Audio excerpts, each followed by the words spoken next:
Docteur Fontaine, bonjour. Est-ce qu'on peut faire un point sur la vaccination? Aujourd'hui à Rieux, précisément, à qui doit-on s'adresser pour être vacciné? Quelle tranche d'âge? Est-ce que les médecins vaccinent? Merci de répondre à cette question. Bien, écoutez, la vaccination, c'est bien sûr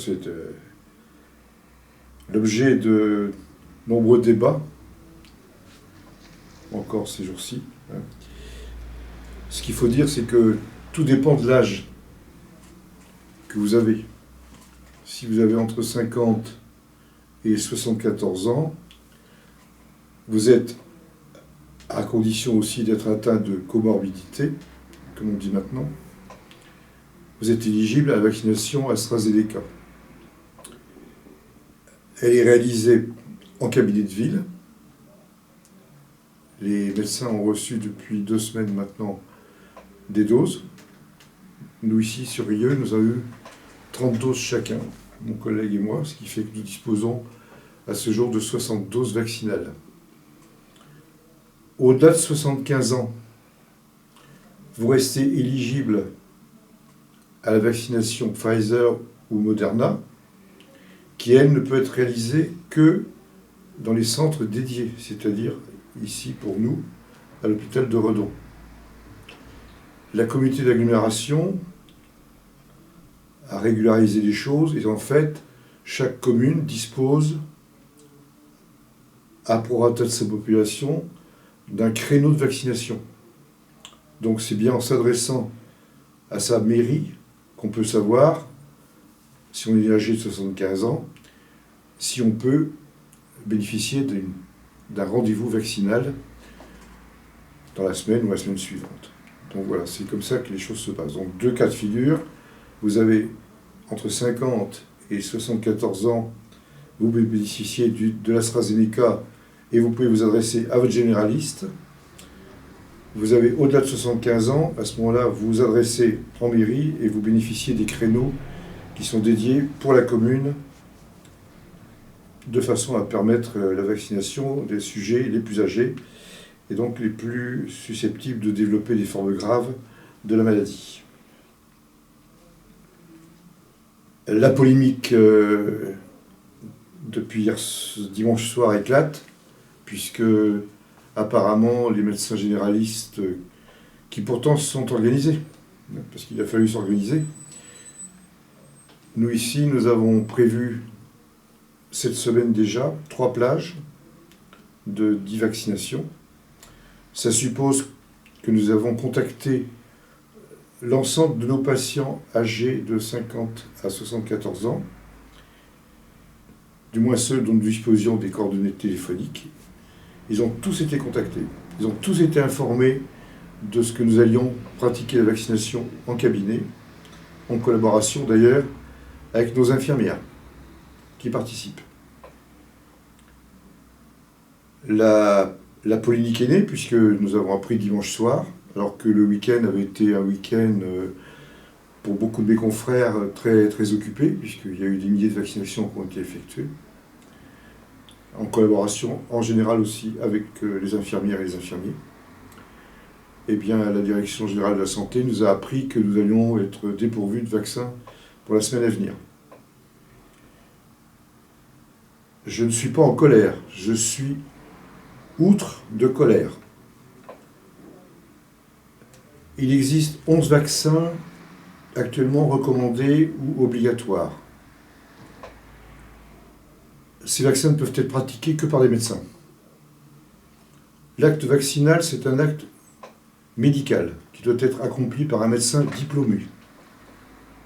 Et on remet aux pharmaciens des doses pour leur permettre de vacciner.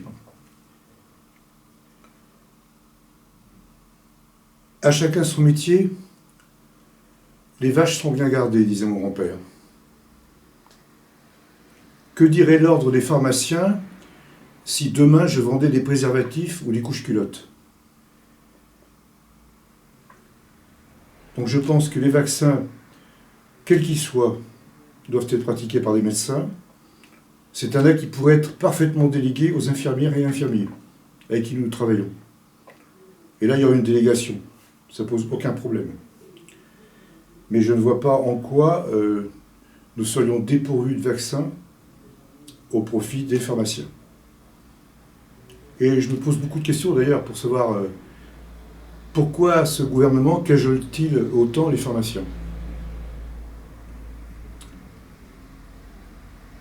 Voilà, c'est une question comme ça.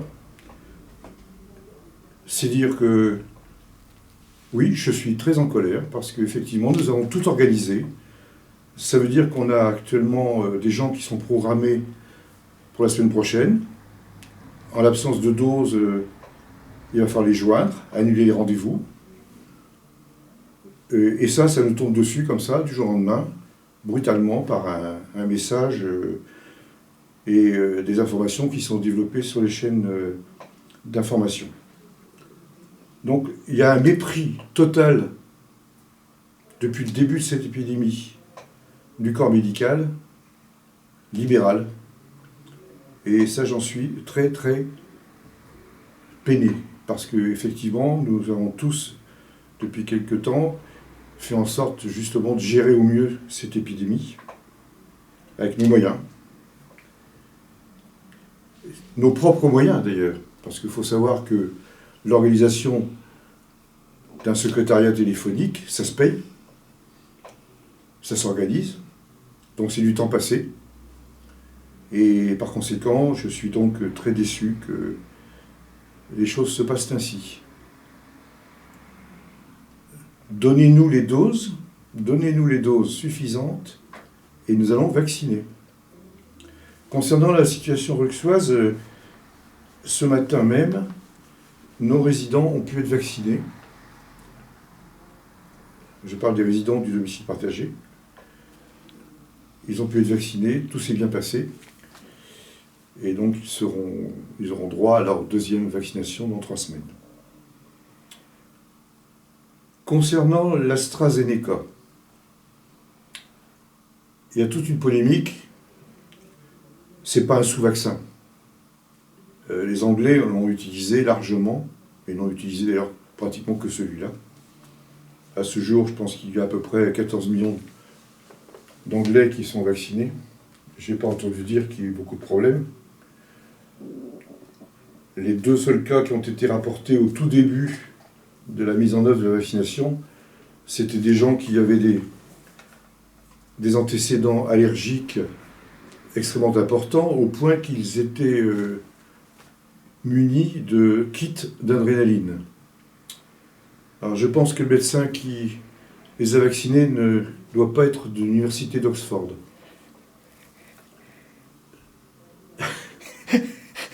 Je pense qu'il n'y a pas de gros problèmes. Les quelques malaises, quelques désagréments qu'on peut avoir après une vaccination, moi je les ai vécus après la 2e injection du Pfizer. Ça a duré une journée. C'était pas bien méchant. Et ça ne m'a pas empêché d'aller travailler.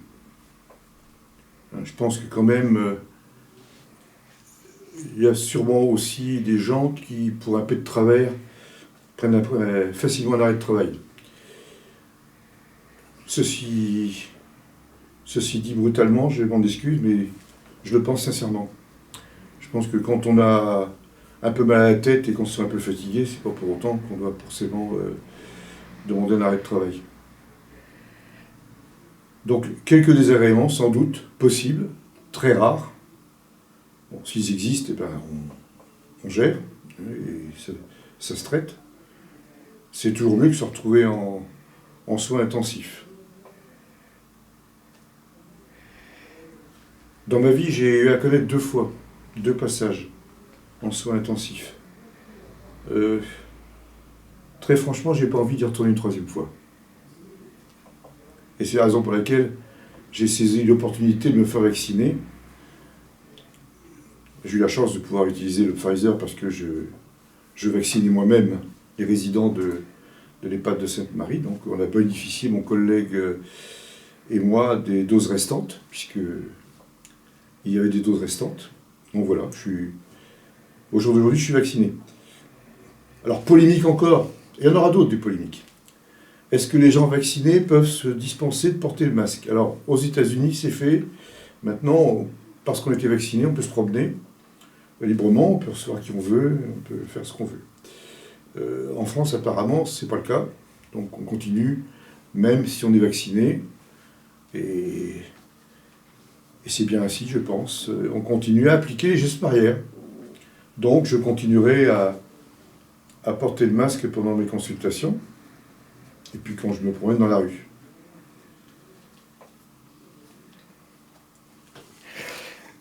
Après l'application du vaccin, donc dans votre cabinet, est-ce qu'il y a un moment de surveillance? Alors c'est là aussi où je m'interroge beaucoup, parce que nous, on nous impose un carcan administratif important, puisqu'il faut inscrire les gens, recueillir un document, leur remettre, etc. On doit faire un examen clinique éventuel et surtout un interrogatoire et connaître au moins le dossier du malade, du patient, avant la vaccination. Et ensuite, on nous oblige effectivement à une surveillance d'un quart d'heure en période post-vaccinale. Quid dans les pharmacies? Quid dans les pharmacies? Donc voilà, c'est le protocole, c'est un protocole qui nous est imposé et que nous appliquerons. Ok, merci docteur.